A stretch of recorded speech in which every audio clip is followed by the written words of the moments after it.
మొదటగా యేసయ్య వందనాలు. దైవజనులు తండ్రి గారి దేవదాసయ్య గారికి వందన మరణాత. గుడి వచ్చిన మీ అందరికి కూడా మరణాత. ప్రభునందు ప్రియ దేవుని బిడ్డలారా, మోషే గారి సుఖోపవాసంలోని 6వ దినములో ఉన్నాము. దైవజనులు తండ్రి గారి దేవదాసయ్య గారు అంశం చెప్తూ అగ్ని వంటి శ్రమ, మెరుపు వంటి మహిమ.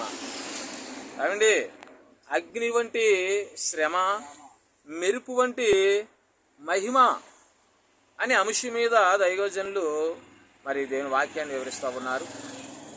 ఇక్కడ మనం గమనించినప్పుడు మోషే ఐగుప్తులో ఉన్నప్పుడు, మోషే గారు ఐగుప్తులో ఉన్నప్పుడు హెబ్రీనుతో ఐగుప్తుడు పోట్లాడుచుండగా అతనికి కోపం వచ్చి ఐగుప్తుని చంపి మిద్యాను దేశం పారిపోయాను. ఎవరో దైవజనులు ఇక్కడ మరి ఎవరి గురించి తెలియజేస్తున్నారంట? మోషే గారి గురించి తెలియజేస్తా ఉన్నారు. ఏమని?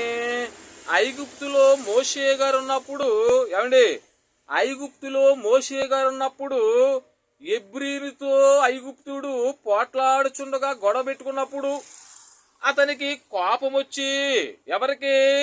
మోషే గారికి కోపం వచ్చి ఐగుప్తుని చంపి మిద్యాను దేశము పారిపోయాడండి. మోషే గారు ఏం చేశారు? ఒకరిని చంపి ఇక్కడ ఉంటే రాజు నన్ను చంపేస్తాడేమనే భయంతో ఏం చేశాడంటే ఈయన మిద్యాను దేశము పారిపోయినట్లుగా పరిశుద్ధ గ్రంథంలో వ్రాయబడి ఉన్నది.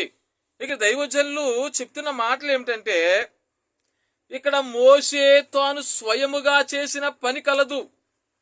ఇక్కడ మోషే గారు దేని బిడ్డలారా స్వయముగా చేసిన పని కలదు. రాజునకు భయపడుట. ఏమండి, తప్పు చేస్తే ఎవరికైనా భయపడవలసిందే. ఏమండి, దేని బిడ్డలారా ఎక్కడ మన తప్పు బయటకు వస్తాదో ఏమో అని దేని బిడ్డలారా మనం అనుక్షణం కూడా భయపడతా ఉంటాం. తప్పు చేయకపోతాను మనం భయపడవలసిన పని ఏముంటది? ధైర్యంగా నిల్చుంటాం. ఎక్కడైనా ధైర్యంగా నిల్చుంటాం. ప్రియ సహోదరులారా, మరి తప్పు చేస్తే భయపడతాము. ఉన్నాడా లేదా అని గోడ పక్క నుండి చూస్తూ ఉంటామండి. ఏమంటే కదా, అక్కడ ఉన్నాడా లేదా, ఒకవేళ లేకపోతే జయ్యని పోదాం, స్పీడ్గా వెళ్ళిపోదాం, లేకపోతే వేరే మార్గంలో వెళ్దామని మనకు తప్పు చేసినప్పుడే భయపడవలసి వస్తూ ఉన్నది. అందుకే దైవజనులు అంటా ఉన్నారు, రాజునకు భయపడుట. ఎవరు? మోషే గారు. దేని బిడ్డలారా రాజుకు భయపడ్డాడు. ఎందుకంటే అప్పుడు ఇంకా దేవునితో సహవాసం లేదు, లోకంలో ఉన్నాడు ఆయన. ఏమండి, దేవునికి దేని బిడ్డలారా అప్పుడు దేవుడు అంటే ఎవరు తెలియదు ఆయనకి. ఇంకా లోకానుసారంగా ఉన్నాడు ఆయన. లోకానుసారంగా ఉన్నప్పుడు ఒక ఐగుప్తుని చంపినప్పుడు దేని బిడ్డలారా ఈయన భయపడతా ఉన్నాడు. ఎందుకని? ఆయన చేసినది తప్పు గనుక. కాబట్టి పారిపోవటం ఉన్నది. ఏమండి, పారిపోవటం ఉన్నది. ఇంకా వేరే మార్గం లేదు ఆయనకి. ఎక్కడికో ఒక చోటకి ఆయన పారిపోవాలి. పారిపోకపోతే ప్రియ సహోదరులారా మరి ఆయన అక్కడ చంపబడతాడు రాజుగారితో. అందుకని ఆయన భయపడి ఏం చేశాడు? ఏ దేశం పారిపోయాడు? ఆయన మిద్యాను దేశం పారిపోయాడు. దీనిలో 3వ అధ్యాయములో అంత దేవుడు చేసినదే కనబడుచు ఉన్నది. ఏంటది? ఒకటి దైవ ప్రత్యక్షత. ఏంటంట? దైవ ప్రత్యక్షత కనబడుతున్నది 3వ అధ్యాయంలో. మనం చదువుకున్నాం కదా. దేని బిడ్డలారా దేవుని ప్రత్యక్షత కనబడుతున్నది. దేని బిడ్డలారా 2 దేవుడు అంటూ ఉన్నాడు. ఏమని? మోషే మోషే అని పిలుచుట. దేని స్తోత్రం కలుగును గాక. ఎవరిని పిలుస్తున్నారండి? ఏమని పిలుస్తున్నాడు ఆయన? మోషే మోషే అని పిలుస్తూ ఉన్నాడు ఆయన. దేని బిడ్డలారా గమనించండి. 3వదిగా ఇది పరిశుద్ధ స్థలము. ఏమంటున్నాడండి యేసుక్రీస్తు ప్రభువు? దేవుడు ఏమంటా ఉన్నాడు? దేని బిడ్డలారా ఇది పరిశుద్ధ స్థలము. చాలా మంది చెప్పులతోటే చెప్పేస్తుంటారు. ఏమండి, షూ వేసుకుని చెప్పేస్తూ ఉంటారు, జోళ్ళతోడే స్టేజ్ ఎక్కేస్తుంటారు. దేని బిడ్డలారా మరి పరిశుద్ధ స్థలం అని దేవుడు చెప్తుంటే మనం ఆయన మాట వినము. మనం ఆయన మాట వినమండి. దేని బిడ్డలారా కొంతమంది ఉన్నారండి. దేని బిడ్డలారా మరి ఒక స్టేజ్ ఎక్కినప్పుడు అయినా ప్రియ సహోదరులారా చెప్పులు అక్కడ ఎక్కడో పడేసి వస్తారు తప్ప చెప్పులతో ఎక్కడండి. చాలా మంది ఉన్నారు. బూట్లతో ఎక్కేస్తామే, చెప్పులతో ఎక్కేస్తామే. దేని బిడ్డలారా గమనించండి, మనము చెప్పులతో దేని పిల్లరా స్టేజ్ ఎక్కితే అక్కడ ఉన్న పరిశుద్ధాత్మ తండ్రి గారు వెళ్ళిపోతారు. ఏమండి, అంతే కదా. దేవుడు ఏం చెప్పాడు? ఇది పరిశుద్ధ స్థలము. ఇప్పుడు ఇక్కడ కాదు, ఆ రోజుల్లో కదా అనుకోకూడదు మనం. ఏమండి, ఆ రోజుల్లో కదా దేవుడు చెప్పాడు పరిశుద్ధ స్థలం అని. అక్కడ ఆయనకు అదేమని మనం అనుకోకూడదండి. దేని బిడ్డలారా, దేవుడు నా స్థలం ఏదైనా పరిశుద్ధ స్థలమే. ఆయన కార్యము తలపెట్టిన ఏ స్థలమైనా పరిశుద్ధ స్థలమే. ఎందుకంటే ఆయన కార్యం తలపెట్టాం కాబట్టి అక్కడికి ఆ స్థలములోకి ఆయన ఎంటర్ అవుతారండి, ఆ స్థలములోకి ఆయన వస్తారండి. కాబట్టి అది పరిశుద్ధ స్థలము కాబట్టి మనం చాలా జాగ్రత్తగా ఉండాలి. అక్కడ ఈ రోజుల్లో దేని బిడ్డలారా దేవుని కార్యాలు చేస్తున్నారు కానీ అక్కడికి దేవుడు రావడం లేదండి. ఎందుకంటే దేని బిడ్డలారా అతి పరిశుద్ధంగా ఆచరిస్తా ఉన్నారు. ఇక్కడ అతి పరిశుద్ధంగా దేని బిడ్డలారా ఆచరిస్తున్నారు కనుక దేవుడు అక్కడికి ఆ స్థలానికి రావడం లేదండి. అందుకే దైవజనులు అంటా ఉన్నారు, ఒకటి దైవ ప్రత్యక్షత. దేని బిడ్డలారా దైవ ప్రత్యక్షత. దేవుడు మోషే అని పిలుచుట, ఇది పరిశుద్ధ స్థలము. నేను మీ దేవుడను. 4వ పాయింట్ చూస్తే నేను మీ దేవుడని అంటా ఉన్నాడు ఆయన. దేని బిడ్డలారా నేను మీ దేవుడను. 5 మీ మొర్ర విన్నాను. ఏమన్నాడండి ఆయన? మీ మొర్ర విన్నాను. మరి యేసయ్య మన మొర్ర వింటున్నాడా లేదా? దేని బిడ్డలారా మన మొర్ర వింటే దేని బిడ్డలారా మరి మన మొర వింటే యేసయ్య మన దగ్గరికే వచ్చేస్తాడు నేరుగా. మరి యేసయ్య మనం మొర వింటున్నాడా లేదా మనం అనుకుంటూ ఉంటాం. వెళ్ళినంటే మనం మొరనేస్తే బాగును, మన యొక్క పని చక్కబెడేస్తే బాగును, మరలా వేరే మార్గం ఎదుర్కొంటానని అనుకుంటాం మనము. దేని బిడ్డలారా మనకు అలాంటిది కాదండి. యేసయ్య నీ మొర ఎప్పుడైనాలో ఆయనకి తెలుసు. నీవు వచ్చిన వెంటనే నీ మొర వినడం. దేని బిడ్డలారా నువ్వు రాలేదని నీ మొర ఆయన వినలేకపోవడం. నువ్వు వచ్చినా రాకపోయినా దేని బిడ్డలారా దేవుడికి తెలుసు ఏం చెయ్యాలో. ఏమండి, ఆయనకు తెలుసు. మనం ఏదో అనుకుంటాం కానీ ఇక్కడ ఇశ్రాయేలు సైన్యం యొక్క మొర విన్నాను. 6 మీ దుఃఖము తెలుసును. మీలో ఎంత దుఃఖం ఉన్నదో దేని బిడ్డలారా నాకు తెలుసునని దేవుడు చెప్తా ఉన్నాడు. ఏమండి, మనలో ఎంత దుఃఖం ఉన్నదో ఎవరికి తెలుసంట? దేని బిడ్డలారా దేవుడికి తెలుసు. మనలో ఉన్న దుఃఖం ఆయనకు తెలుసు. ప్రజలకు తెలుస్తుందా ఈ లోకంలో ఉన్న ఎవరికైనా? దేని బిడ్డలారా ఏదైనా కొత్త డ్రెస్ వేసుకుంటే దేని బిడ్డలారా మనలో ఎంత దుఃఖం ఉన్నా కొత్త డ్రెస్ వేసుకుంటే దేని బిడ్డలారా వాడిని చూసి ఏడుస్తారు. ఒక విధంగా చెప్పాలంటే ఏమండి, వాడిని చూసి ఏం చేస్తారు? దేని బిడ్డలారా లోపల దుఃఖపడిపోతుంటారు. ఆ దుఃఖపడేది ఏదో దేవుడి దగ్గర దుఃఖపడితే ఆయన ఆశీర్వాదిస్తాడేమో. దేని బిడ్డలారా అది తెలుస్తలేదు.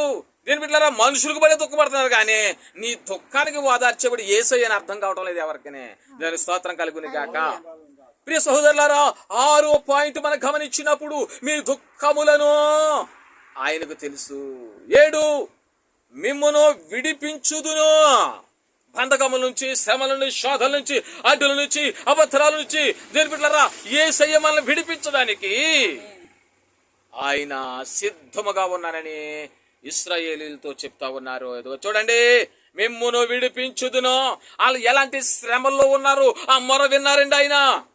ఏమండి, వారు ఎలాంటి శ్రమల్లో ఉన్నారు ఆ మొరంతా ఆయన విన్నాడు, ఆయన చూచాడు. కాబట్టి ఏమంటున్నాడండి ఆయన? మిమ్మును విడిపించుదును. 8వ పాయింట్ చూస్తే అందుకే ఆయన దిగి వచ్చినాను అంటూ ఉన్నాడు ఆయన. దైవజనుల తండ్రి గారు దేవదాసయ్య గారు చెప్తా ఉన్నారు ఏమని? అందుకే ఆయన ఈ లోకానికి దిగి వచ్చాడట. దేవుని స్తోత్రం. ఆయన వచ్చి మన భారం అంతా కూడా ఆయన మీద వేసుకుని దేని బిడ్డలారా ఆయన ఒళ్ళంత రక్తమే. చూసారా ప్రియ సహోదరులారా, మన శ్రమల నిమిత్తం ఆయన ఈ లోకానికి దిగి వచ్చాడు. ఆయన ఒకటి దక్కువ 40 దెబ్బలు తిని, అంటే 40 దెబ్బలే కాదండి, అనేకమైన దెబ్బలు ఒళ్ళంతా చీల్చేశారు. ముండ్ల కిరీటము శిరస్సు మీద పెట్టి రెల్లుతో కొట్టినప్పుడు ముళ్ళు దిగిపోయిన శిరస్సులోకి. చూసారా ప్రియ సహోదరులారా, అందుకే ఆయన దిగి వచ్చాడట ఈ లోకానికి. ఎందుకు వచ్చాడండి ఆయన? ఏదో టైం పాస్కి వచ్చాడా ఈ లోకానికి? ఏమండి, ఎందుకు టైం పాస్కి వచ్చాడా? సరే చూడడానికి వచ్చారా? రాజారావు ఏం చేస్తున్నారని చూడడానికి వచ్చారా ఆయన? కాదండి, ఈ లోకమంతా కూడా పాప భారమును మోయడానికి ఈ లోకానికి వచ్చాడండి యేసుక్రీస్తు ప్రభువారు. అందుకే ఆయన అంటున్నాడు 8వ పాయింట్గా, అందుకే దిగి వచ్చి ఉన్నాను నేను ఇక్కడికి, మీ పాపాలు కడగడానికి, అవండి మీ వ్యాధులు స్వస్థపరచడానికి, మిమ్మల్ని బాగుపరచడానికి నేను దిగి వచ్చి ఉన్నానని చెప్తా ఉన్నాడు. 9వ పాయింట్, హింస సూచినాను. హింస ఎవరు పెట్టారండి? దీని బిడ్డలారా, ఆ దేశంలో రాజుగారు ఇశ్రాయేల్ సైన్యాన్ని గొప్ప హింసలు పెట్టాడండి. ఏమండి, కొద్దిగా పనికి బహుగా పని చెప్పేవాడు, కొంత పనికి రెండంతల పని చెప్పేవాడంట. చూసారా ప్రియ సార్, తిండేమో తక్కువ, పనేమో ఎక్కువ. ఇప్పుడైతేనో పనేమో తక్కువ, తిండేమో ఎక్కువ. ఏమండి, జీతం ఎక్కువ కావాలి, పని అయితే ఏ పని కూడా చేయరు. ఏమండి, జీతం ఎక్కువ కావాలా, ఒక 20,000 ఇచ్చారు, ఇంకా జీతం 30,000 వెళితే బాగుంది అనుకుంటారు. అదే పనికి పని లేకపోయినా అక్కడ. చూసారా ప్రియ సహోదరులారా, గమనించండి. అందుకే ఇక్కడ దైవజనులు అంటా ఉన్నారు, ఏమని? హింస చూచి తిని, హింస చూచి తిని. ప్రియ సహోదరులారా, ఇక్కడ మనం గమనించినప్పుడు వరో పెట్టిన హింస ఇంత అంతా కాదండి, చాలా ఘోరమైనది. ఎందుకు ప్రభా ఈ బ్రతుకులు మాకు అన్నట్టు వచ్చేసారు. ఇంకా ఇశ్రాయేల్ సైన్యం అంతా కూడా అప్పుడు రాక దేని బిడ్డలారా ఎదిరించినా ఎలాగున్నా దేవుడు అంటే తెలియకపోయినా మా దేవుడే కదా అని తెలుసుకున్నా దేవుని బిడ్డలారా చివరికి ప్రభువా మా మర విన్న అక్కడికి వచ్చేసారు ఇశ్రాయేల్ సైన్యం అంతా కూడా. కాబట్టి 10వ పాయింట్ చూస్తే, నిన్ను పంపుదును. ఎవరినంట రాజారావు గారు? ఎవరిని పంపుదునని దేవుడు చెప్తా ఉన్నాడు. ఎవరిని పంపుదునని దేవుడు చెప్తున్నాడు. ఎక్కడికి పంపుతాడు అసలు? మోషే గారిని. ఎవరి స్తోత్రం కలిగిన కాక, మోషే గారిని ఐగుప్తు దేశము పంపుతానని ప్రభు చెప్తా ఉన్నాడు. మరి అక్కడ ఈయన ఏం చేశాడు? ఒక తప్పు చేశాడు కదా. ఏంటా తప్పు? ఒక ఐగుప్తిని చంపేసి దేని పిల్లరా మిజ్జాన్ చేసి బారిపోడిన స్తోత్రం. కాబట్టి మరి అక్కడికి వెళ్ళడానికి ఈయనకి ఆనందంగా ఉంటుందా, భయపడతాడా? ఆనందంగా ఉంటుందా, భయపడతాడా చెప్పాలి మీరు. అక్కడికి వెళ్ళడానికి భయపడతాడు. ఎందుకని? ఈయన చేసినది తప్పు కనుక. దీని పిల్లలు ఏమో ఎందుకు చేసేసాడు, ఆయన చెయ్యాలని కాదు కానీ ఏమో ఎందుకు అట్టగా అలా జరిగిపోతుంటాయి కొన్ని. అందుకైనా దీని పిల్లలు ఆయన భయపడతా ఉన్నాడు. నిన్ను పంపుతాను ఐగుప్తు దేశానికి అని దేవుడు చెప్తుంటే దేని బిడ్డలారా ఆయన భయపడతా ఉన్నాడు. అప్పుడు మళ్ళీ ప్రభు అంటా ఉన్నారు, నీకు తోడయ్యుందును. స్తోత్రం కలిగిన కాక. ప్రభు ఏమంటా ఉన్నారండి? నీకు తోడై ఉంటాను, నువ్వు భయపడవలసిన పని లేదు, అది నువ్వు చేయవలసిన పని కాదు, దేని అది నీ తప్పు కాదు, అన్ఎక్స్పెక్టెడ్ గా జరిగిపోయింది అది. అయినా నీవు కావాలి నాకని మోషే గారిని ఎన్నుకుంటా ఉన్నాడు. అయినా నువ్వే కావాలి నాకు. సకల విద్యలు తెలుసు నీకు అన్ని సమస్తము తెలుసు. నోటి మాధ్యమ గలవాడైనా దేని బిడ్డలారా, నాలుగు మాధ్యమ గలవాడైనా, నువ్వు ఎలాంటి వాడవైనా నువ్వు నీ యొక్క హృదయం చూశాను కాబట్టి నీవు నాకు కావాలని ప్రభు చెప్తా ఉన్నాడు. ఎవరిని? మోషే గారిని. దేవుని మహిమ కలుగుని కాక. ఉందా మరి అలాంటి స్థితి నీలో ఉన్నదా? అలాంటి స్థితి మనలో ఉన్నదా?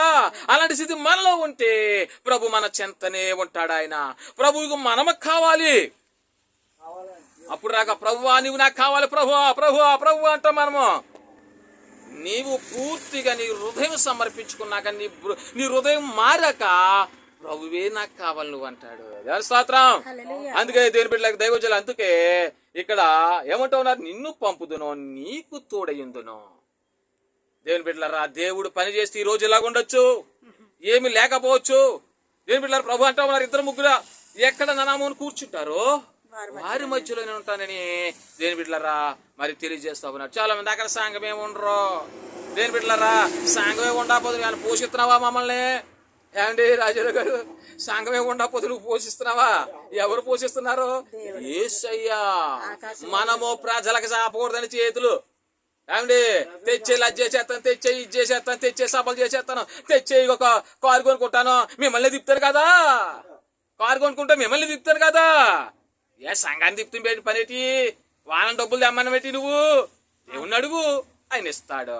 దేని బిడ్డలు కాబట్టి దేవుడిని అడగాలి మనం. ఏదైనా చేతుల వైపు చూడొద్దన్నారు దైవజనులు దేవదాసాయి గారు. కానుకల వైపు చూడొద్దన్నారు, చేతులు చాపొద్దన్నారండి. చేతులు చాపొద్దన్నారు. దేని బిడ్డలారా సేవ ఎత్తే చేయాలి చచ్చిపో అంతే. అప్పుడు అంతే కదా, చేతులు చాపుతామేంటి, మమ్మల్ని అడుక్కుంటున్నారు అంటారు వాళ్ళు. నువ్వు అడుక్కునేది ఏదో దేవుణ్ణి అడుగు, దేవుణ్ణి అడుగు. దేవా నాకు కనపడు, నాతో మాట్లాడు.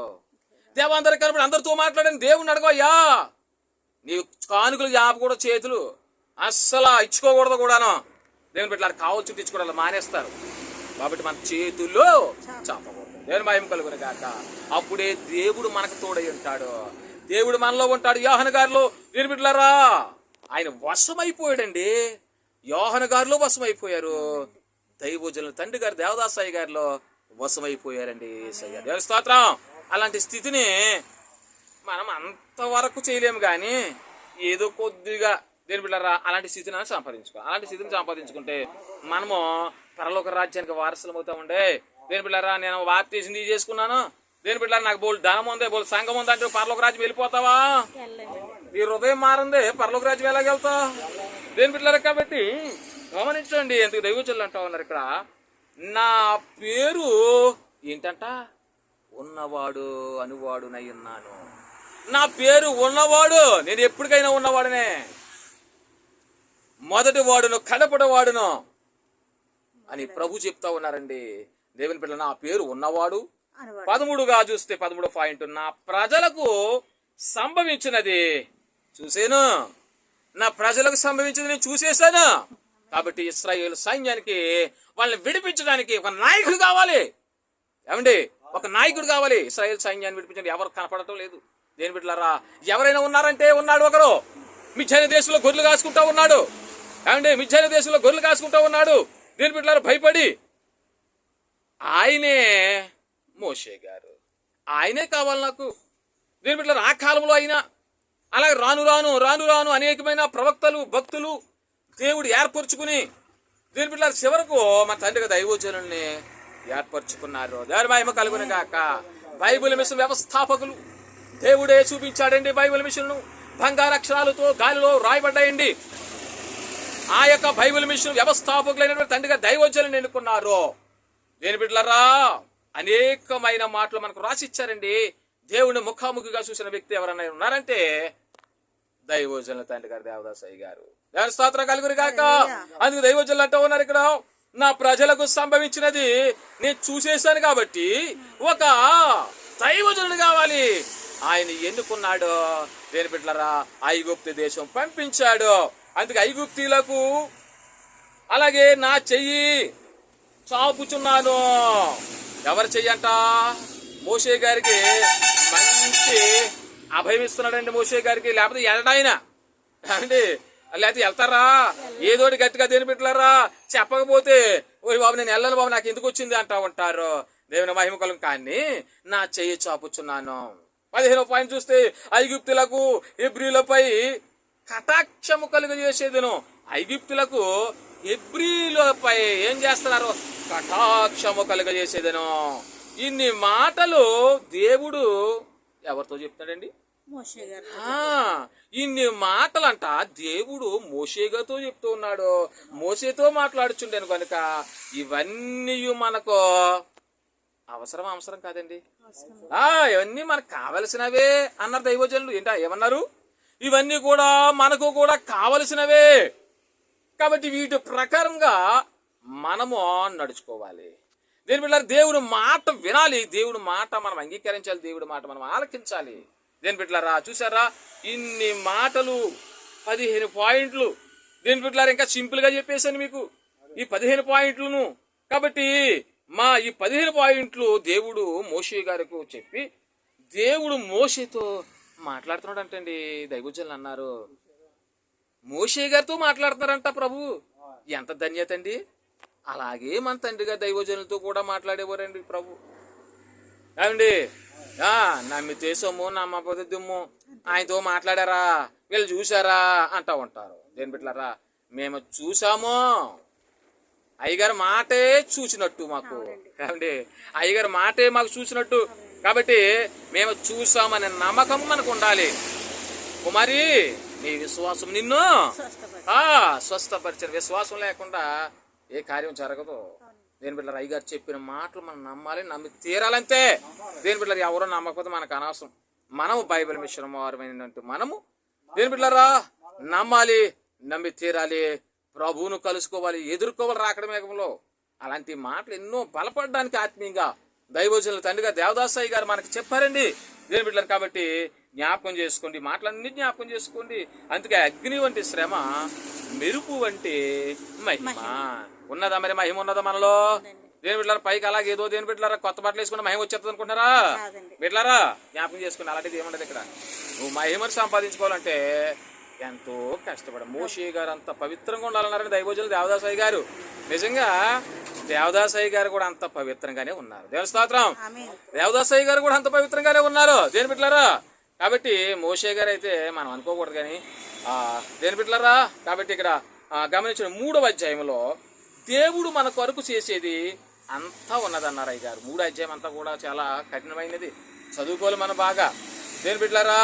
ఇక్కడ 3వ అధ్యాయంలో దేని బిడ్డలారా మన కొరకు చేసేది అంతా ఉన్నది. పాత నిబంధనలో ఇది అద్భుతకరమైన అధ్యాయం అన్నారు దైవజనులు. చూసారా, పాత నిబంధన గ్రంథంలో ఇది అద్భుతకరమైన అధ్యాయం అట. దేవుని స్తోత్రం. ఇది అనేక వాగ్దానములు గల అధ్యాయము. ఏ అధ్యాయము? నిర్గమకాండము 3వ అధ్యాయము. ఆ పాత నిబంధనలో ఇదంట అద్భుతకరమైన అధ్యాయం అన్నారు దైవజనులు. దేవుని స్తోత్రం. ఇది అనేక వాగ్దానములు గల అధ్యాయము. దేవుడే స్వయముగా పనిచేసే అధ్యాయం అంట ఇది. దేవుని స్తోత్రం. చూసారా, దేవుడే స్వయముగా పనిచేసే అధ్యాయం ఏదైనా ఉన్నదంటే అది నిర్గమకాండం 3వ అధ్యాయం. విన్నారండి? ఏ అధ్యాయము? నిర్గమకాండం 3వ అధ్యాయం అనాలా? 3వ అధ్యాయం అంటే మరి చాలా ఉంటాయి. నిర్గమకాండము 3వ అధ్యాయం అని మనం తెలుసుకోవాలి. దేవుడింత కాలము నాకు తన పేరును బయలుపరిచిన అధ్యాయము అన్నారు దైవజనులు. దేవుడింత కాలానికి తన పేరును బయలుపరిచారంట. దేవుని స్తోత్రం. ఇప్పటి వరకు బయలుపరచలేదండి.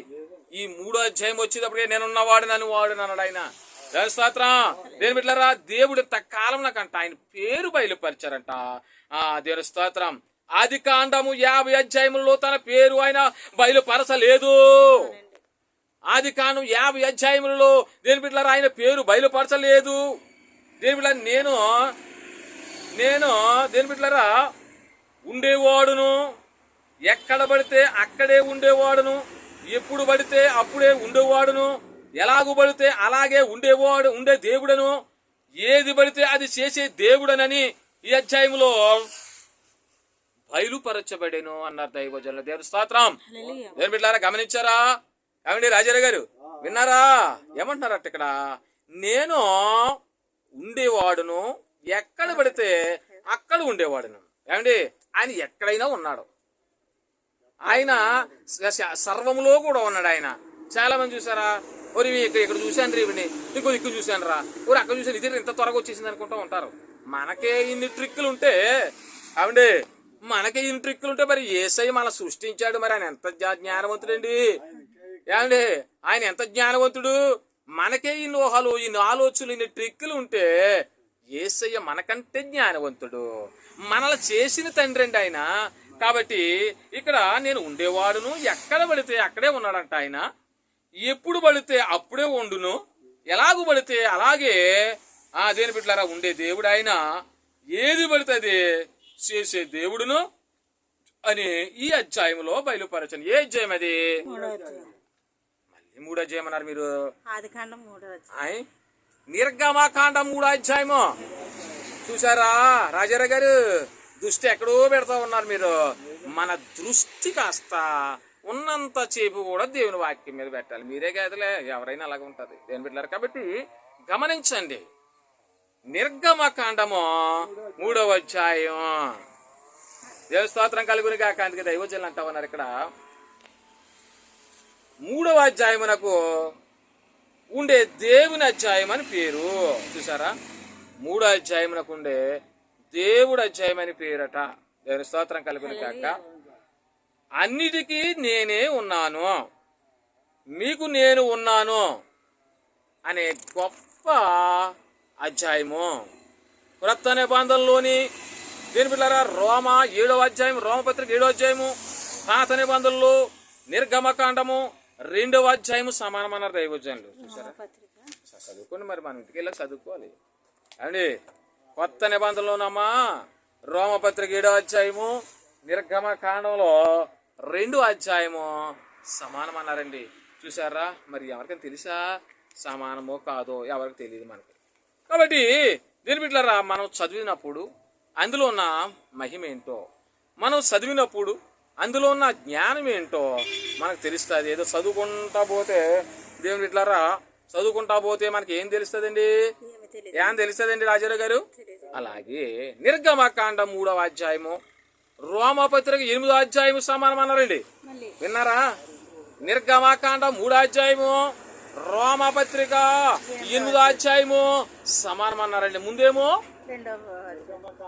నిర్గమకాండము 2వ అధ్యాయము, దేని బిడ్డ రోమపత్రిక 7వ అధ్యాయంకి సమానమైతే ఇక్కడ నిర్గమకాండం 3వ అధ్యాయము రోమపత్రిక 8వ అధ్యాయము సమానంగా కనపడతామన్నారు అన్నారు దైవజనం. అలాగే రోమపత్రిక 7వ అధ్యాయములో మనిషి నేను 10 ఆజ్ఞల ప్రకారం చేసి మోక్షమునకు వెళ్ళగలను అని తలంచును. చూసారా? మనిషి ఏమంటా ఉన్నాడు? రోమపత్రిక 7వ అధ్యాయంలో రోమపత్రికలో ఏం బిడ్డలారా ఏమంటా ఉన్నారు? మనిషి అంట నేను 10 ఆజ్ఞల ప్రకారము చేసి మోక్షమునకు వెళ్ళగలను అని తలంచుతా ఉన్నాడు. చూసారా? నేను 10 ఆజ్ఞల ప్రకారంగా మరి చేయగలరండి? 10 ఆజ్ఞల ప్రకారంగా చేయాలంటే మరి చాలా కష్టమే. అయినా దేని బిడ్డలారా మనము చెయ్యాలి. రోమిల పత్రికలో 7వ అధ్యాయము దేని బిడ్డలారా మరి మనం చూసినప్పుడు ఇక్కడ ఆ ప్రకారముగా మనము చేయగలమా లేదు ఒకసారి పరిశీలన చేసుకోవాలి. ఒకసారి పరిశీలన చేసుకోవాలి మనండి. చేయగలమా లేమా? చెయ్యాలి, తప్పదు. మోషే గారు చేశారు కదా. మరి మోషే గారు దేని బిడ్డలారా మహిమ కావాలంటే, రాకడ మహిమ ఎక్కాలంటే, దేవుడు వచ్చి మన పక్కన కూర్చోవాలంటే చెయ్యాలండి. దేని బిడ్డలారా ఎందుకులే బాబు ఇంత బాధలు ఎవడు పడతాడో, తలపోట్లు ఎవడు పడతాడో దేని బిడ్డలారా అనుకుంటే, దేని బిడ్డలు అనుకుంటే మనము ప్రభు దగ్గరికి చేరలేము, ప్రభు మన దగ్గరికి రాలేడు. దేని బిడ్డలారా చూసారా? గమనించండి. అందరూ అందుకే దైవజనులు అంటా ఉన్నారు ఇక్కడ ఏమని. అయితే రోమా పత్రిక 8వ అధ్యాయంలో మనిషి ఆ ప్రకారం చేయలేడు కనుక దేవుడే మనిషిని 10 ఆజ్ఞల ప్రకారము నడువజేయును అన్నారు దైవజన. స్తోత్రం, దేవుని స్తోత్రం కలుగును గాక. చూసారా? 10 ఆజ్ఞల ప్రకారంగా దేవుడు చేయలేడంట. దేవుడుగా 10 ఆజ్ఞల ప్రకారము దేని బిడ్డలారా మనిషి చేయలేడంట, దేవుడే చేయగలడు అన్నారు దైవజన. దేవుని స్తోత్రం. అందుకే దేని బిడ్డలారా దేని గమనించిన అందరూ కూడా దేవుని మహిమ కలుగును గాక. మరణాత.